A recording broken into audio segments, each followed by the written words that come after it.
Being an ex-art teacher, I couldn't resist being the educator and giving you a little bit of theory notes on what makes an image work and what makes an image not work. And so I talked a little bit about the horizon line, how to build a composition, where your focal point should be in your image, and all of that theory is there that you can read through. And I also talk about colors and the amount of color you have in order to balance off a picture. If you have too much of a real powerful color in your image, then your image will be just so overwhelmed it won't work very well. And so if you're creating something, not so much when you're drawing portraits, but when you're drawing something from your mind, then you should make sure that you follow some of the rules that you'll learn in this theory lessons.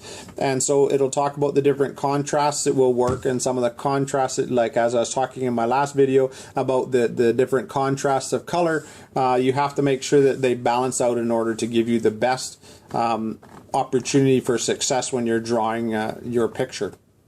The nice thing about the theory is that it's exactly that. It's theory.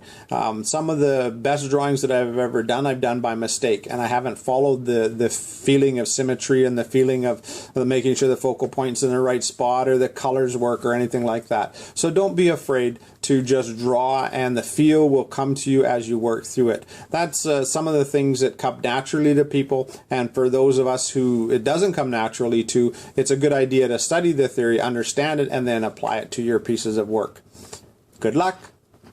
And for those of you that are the student, lifelong learners, I hope that the theory section of this book helps you. Thank you for watching the Drawing Digitally video. Don't forget to comment, suggest, and subscribe.